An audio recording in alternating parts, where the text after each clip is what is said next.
Zero dimension, dimensionless point. The zeroth dimension, or dimensionless point, might not make any sense. After all, how can there be a dimension that doesn't have any dimension? But the thing is that it's actually a straightforward concept. When driving to a specific location, you use your phone's GPS to know where this spot is. On the map, that point theoretically exists, but in reality, this dot doesn't exist and is only there to represent a location. In math and physics, these points represent positions or locations, and we don't even have to worry about how big or small these points are. They're placeholders that are simply there to represent precise locations in space. It's like having an imaginary friend. You know that this friend doesn't exist or take up space, but in your mind, it's like this friend exists in theory. Applied in your high school geometry, you usually used points to help describe the other dimensions, such as length, width, or height. They might not take up space, but they know how to show you the way. First dimension, length. Step outside your home and imagine a straight line through the sidewalk. Walk through this straight line without stepping sideways. You can only walk forward or backward. This journey represents the concept of the first dimension, which is length. Length is an important aspect of our world because it measures how far something can go in one direction. It only talks about movement along a straight line, like how something exists in an imaginary line from point A to point B. In between these points are objects or dots that exist infinitely. You encounter the first dimension every day. Something as simple as measuring the length of a pencil is already an application of the first dimension. Similarly, when you're drawing a line on paper, you're already using the first dimension's basic concept. Or even when your girlfriend talks about your performance in bed, she's already applying her basic understanding of the first dimension. Second dimension, width. Try standing up in place right now, and then step sideways to your left or right. You're already applying the concept of the second dimension, width. It focuses on how much space something takes up from left or right. There's a yo mama so fat joke somewhere here, but let's leave that up to your imagination. Width is essentially the horizontal measure of an object. When you look at a table, you think about how much space it takes up from side to side instead of how much space it occupies in a straight line in front of you. You encounter width throughout your everyday life. You're already using this concept when going through a doorway because you're subconsciously thinking about whether you'd fit through it. Essentially, the second dimension adds a layer of information about how wide something is, allowing you to understand how much space an object takes from a lateral or horizontal point of view. Third dimension, our dimension, depth. As you're looking at your phone now, you can pretty much measure the length and width of your screen, but there's another layer of space here, depending on your perception. We're talking about the distance between you and your phone from your point of view. In our world, depth is used to perceive how far apart things are. For example, depth tells you how far you are from the bookshelf if you're in a room. Essentially, it gives objects the appearance of being closer or farther away. Depth is also called our dimension because, in a sense, it's mostly all about perspective. It allows us to judge distances accurately without having to measure them. So when you're driving, you use your depth perception to tell how far your bumper is from the car in front of you and how much space there is between you and the vehicles around you. You're also using depth in something as simple as walking down the street because you can use depth to tell whether you're about to step on dog poop or a clean spot on the pavement. The third dimension is basically how much space we measure from our point of view instead of from another separate point. It's why our world has volume and why we can perceive distances. Fourth dimension, time. When watching a movie on your phone or computer, you can move the pictures frame by frame. You can rewind, fast forward, or pause the movie. This is how the concept of movement in the fourth dimension works. The difference, however, is that you're not watching the movie from the outside looking in. Instead, you're moving through time. This means that the fact that you exist is already the reason why you're moving through time. As you watch your screen, time is moving together because you're aging. The fact that you're aging allows you to move through it. Then there's Einstein's theory of relativity, which says time isn't fixed because it can stretch or shrink depending on gravity and velocity, among other factors. This means that people perceive time differently. When someone is moving faster or experiencing stronger gravity, time moves differently. However, unlike when watching a movie, it is still impossible to pause or move backward in time. Instead, we can only move forward through time unless we have a time-traveling DeLorean. The important part, however, is that this concept also allows us to understand that while we can't move backward in time, the past still shapes the future. Fifth dimension, parallel universes. The fifth dimension concept, which refers to parallel dimensions, combines almost all of the things we know about the first four dimensions, but we add the element of choice in this discussion. The theory is that different realities exist parallel to the current reality that you live in. Your choices, as well as the choices of different people all over the world, help shape these realities. When faced with a scenario where you must make a choice, when faced with multiple choices, multiple realities immediately branch out. In this reality, you may be working as an accountant, but in reality number 355, you chose to become an astronaut instead. Because infinite decisions can be made throughout a day, the theory is that there are also an infinite number of parallel universes that all branch out from different choices. But there's a reason why they're called parallel universes. Take a piece of paper and draw two lines parallel to one another. No matter how long those lines are, they will never intersect. Likewise, parallel universes will never intersect, making these other realities impossible for us to access in theory.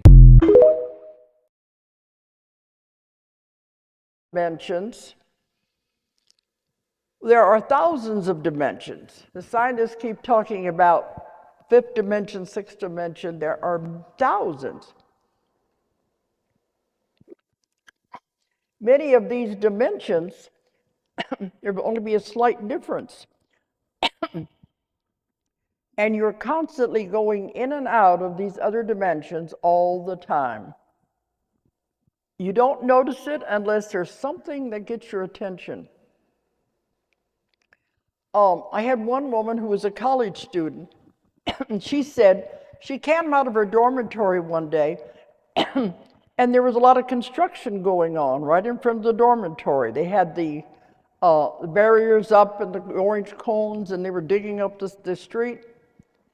Well, the next morning she comes out of the dormitory, there's no sign of any construction at all. That's what I mean. Unless something happens to catch your attention, you're not even going to notice. You're constantly moving in and out of these. Another one might say, they see this beautiful tree on the block where they live in. The next day, there isn't any tree. We have crossed over just that little bit into the other dimension. It begins to show you reality is not at all what you think it is. Everything is energy. Everything is an illusion. I had one client that said she was out jogging and she saw an airplane coming in, and it was coming in through the treetops, big airliner. And she could see it coming in. She said, it's going to crash. She could see it about a block or so down. It's going to crash. And she turned around and ran back to the house, turned on the TV to see if there any news about an airplane crashing. Well, there wasn't. So part of what she wanted to have the session was about, what was that? They said she had crossed over into a dimension where there was an airport over there. And it didn't exist in her normal reality. But see, you don't stay there because it's not your reality here. You all know when you put something down, an object or something, your glasses or car keys, you go back, you can't find them.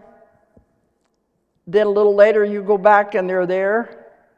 They have gone into this other dimension and come back. When that happens to me, I always say, guys, put it back, I need it.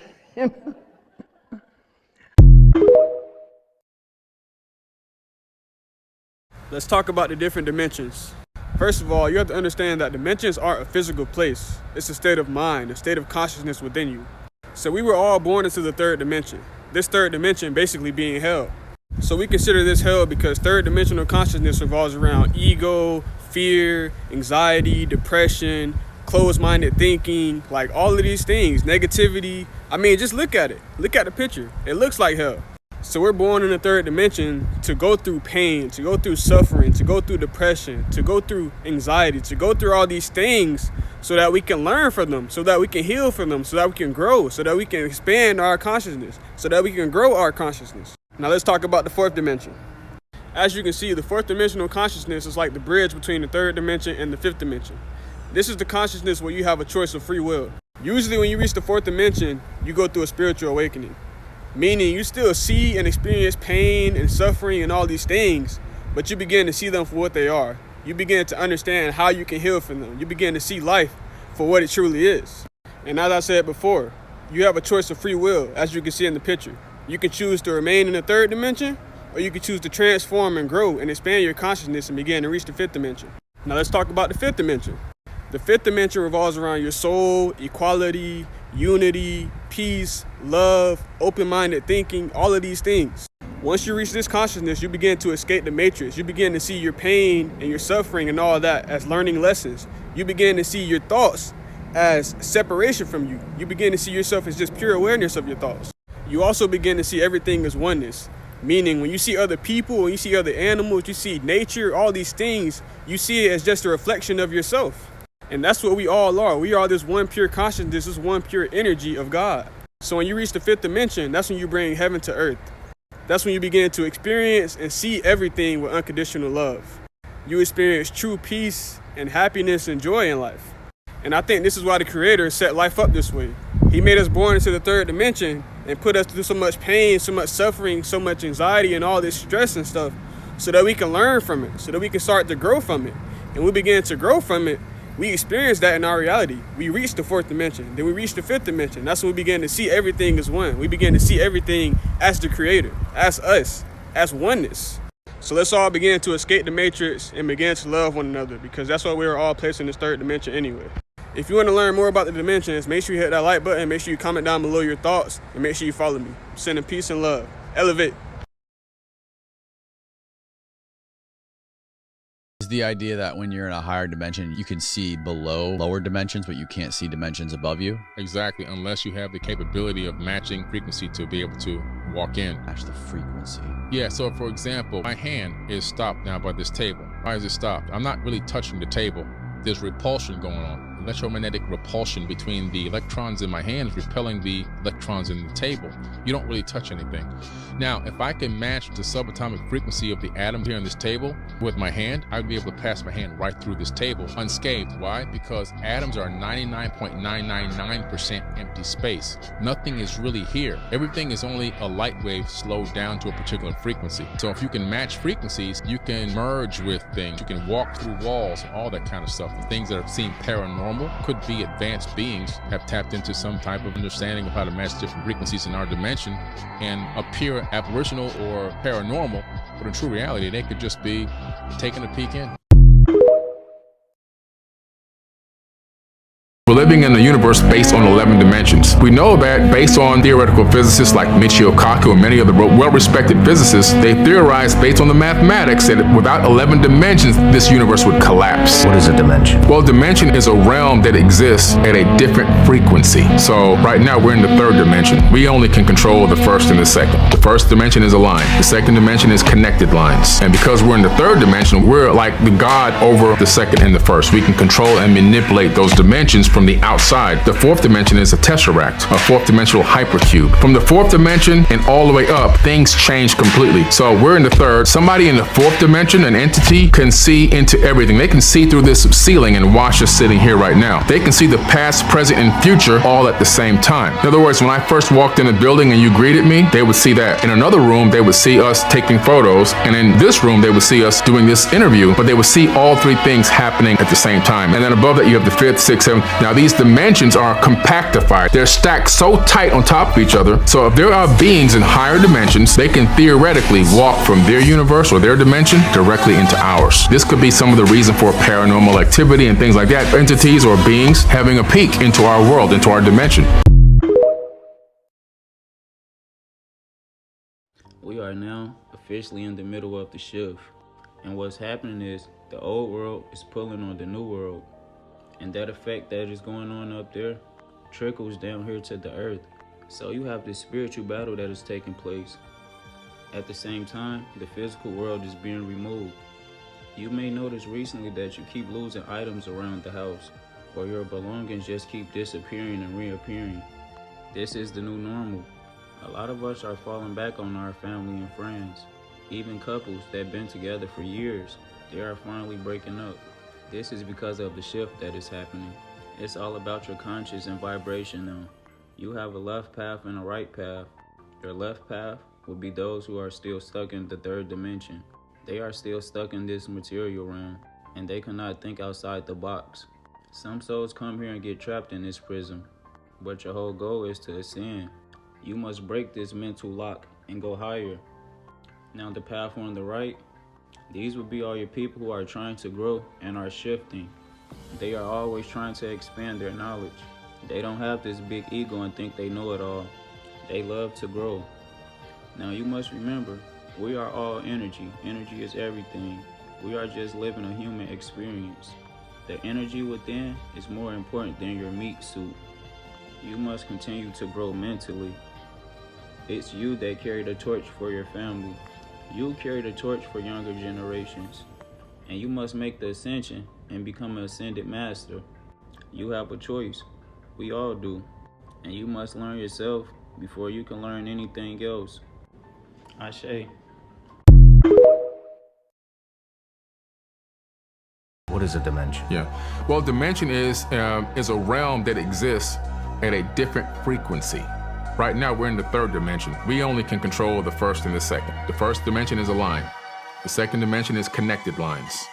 And because we're in the third dimension, we're like the God over the second and the first. We can control and manipulate those dimensions from the outside.